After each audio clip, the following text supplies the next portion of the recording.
The crowd had gathered like never before, filling St. Peter's Square with a sea of people from every corner of the world. From early morning, pilgrims, tourists, and locals alike flocked to the heart of Vatican City. They came with one shared purpose: to witness a moment of history. And it wasn't just those who could make the physical journey. Screens lit up homes, churches, and public spaces from Manila to Madrid, New York to Nairobi.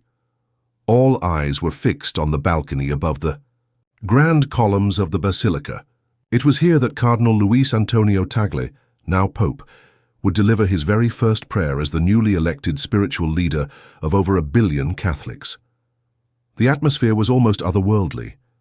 There was a deep stillness, an emotional quiet, that blanketed the square. The sheer volume of people made it nearly impossible to move freely, yet no one was complaining. Everyone stood patient, alert, reverent. They waited not just to hear words but to feel something, to be part of a spiritual awakening unlike any in modern times. And then he appeared. There he stood, gentle but firm, smiling with humility, yet radiating the quiet strength of someone, deeply rooted in purpose. This was Pope Tagle, the first ever Filipino pope, a man of modest origins who had now ascended to the highest spiritual office in the Catholic Church. He wasn't just a symbol for the Philippines, he had become a beacon for the world. As he looked out over the enormous crowd, there was a glimmer of emotion in his eyes. Then he began to speak. His first words were not in Latin, nor Italian, nor English. They were in Filipino. Ama namin, sumasalangit ka. The familiar cadence of the Lord's Prayer, spoken in his native tongue, echoed across the square and across airwaves worldwide. A hush fell. You could feel the unity ripple through the audience. It was a subtle yet deeply meaningful gesture, one that reached beyond borders and wrapped itself around the hearts of millions. The beauty of the moment was not just in the words, but in what they represented: humility, heritage, and universal love. After completing the prayer in Filipino, he gracefully transitioned to Latin, the language of tradition and the Church's historical liturgy. Pater Noster, quies in caelis. And in that moment, history truly felt alive. His voice, calm, compassionate and steady, carried across the centuries. The prayer formed a bridge between ancient tradition and modern life, between East and West, between a deeply rooted institution and a rapidly changing world. His tone was not lofty or distant. It was human, accessible, warm. He prayed for peace, for those affected by war and conflict, for refugees and the displaced. He prayed for unity, not just within the Church, but among nations, among people, among families.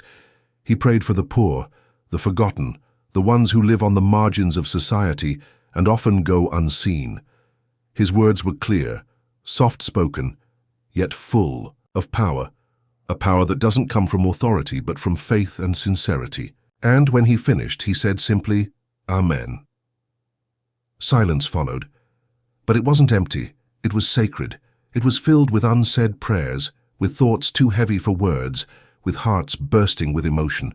It was a silence so full that it seemed to hold the world together in that one quiet moment.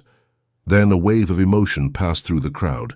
People cried, hugged, kneeled, and prayed. It was as if Pope Tagle's words had lifted something off their shoulders, given them space to breathe and hope again. The moment wasn't just emotional, it was transformational. The scenes in the Philippines were beyond heartwarming. Fireworks lit up the night sky. Church bells rang across cities, towns, and rural barrios. In Manila, traffic came to a halt not from congestion, but from celebration. People stepped out of their homes, waving flags and singing hymns. Grandparents wept openly, children asked curious questions, and parents beamed with pride. For many, this wasn't just a religious milestone, it was a cultural and national triumph. The Philippines, often overlooked on the global stage, had now become the center of the spiritual world. In homes, families gathered around televisions, watching in awe as Pope Tagle's prayer played on loop across local channels. Social media exploded. Hashtags like Chatyo Pope Tagle, a Filipino Pope, and Prayer for the World trended worldwide. It wasn't just a proud moment for Filipinos. It was a unifying moment for humanity. But the real impact of Pope Tagle's prayer couldn't be captured by news footage or viral hashtags. It was happening in quiet ways, in small corners of the globe. People began to reflect. Some who hadn't prayed in years found themselves whispering words of hope. Others called loved ones they hadn't spoken to in months, in remote villages. And dense cities alike, people were reminded that faith in its purest form is not about dogma, it's about connection. The atmosphere was electric. There was something almost sacred about the stillness that settled over the crowd as the moment neared. You could hear the distant flutter of flags, the soft murmurs of prayer, the quiet sobs of those overwhelmed by emotion. It was a moment wrapped in silence and expectation, the kind of moment that the world would remember for generations. Then, the doors of the balcony opened. A wave of emotion swept across the square. People gasped, some wept, others simply stood frozen. Pope Tagle stepped forward, his eyes scanning the crowd below. There was warmth in his face, humility in his expression, and deep faith in every step he took. His presence alone spoke volumes, even before he uttered a single word. This was not just a leader stepping into a new role, this was a spiritual father carrying the prayers, pain, and hope of billions. As he looked out onto the faithful, there was no grand gesture, no rehearsed smile, just a moment of human connection. And then he bowed his head and began to pray. But not in Latin, not at first. Ama namin sumasalangit ka, he said softly, the Lord's Prayer, but in his native Filipino tongue. It was a deeply personal and historic gesture. Those words, so familiar to Filipinos, rang through the ancient square like a gentle song. The crowd responded not with noise, but with quiet reverence. Even those who didn't understand the language understood the message. This Pope belonged to the world, and he was bringing everyone into his prayer. Soon he transitioned into Latin, tying the present moment to centuries of Catholic tradition. Pater Noster, qui es in caelis, he continued, bridging time and culture. His voice was calm yet commanding, soft yet powerful. Every word he spoke seemed to carry with it the weight of centuries and the hope of the future. People listened, not just with their ears, but with their souls. He prayed for peace. He prayed for the forgotten. He prayed for those divided by war, poverty, and hatred. He lifted up the poor, the abandoned, and the broken. He didn't give a speech. He offered a moment of spiritual embrace. This wasn't politics. It wasn't protocol. It was prayer in its purest form, a sincere plea to God for a more loving, compassionate world. The silence that followed his final Amen was unlike any silence the square had ever known. It wasn't the silence of waiting. It was the silence of deep emotion, of unity, of a shared understanding that something historic, something sacred had just taken place.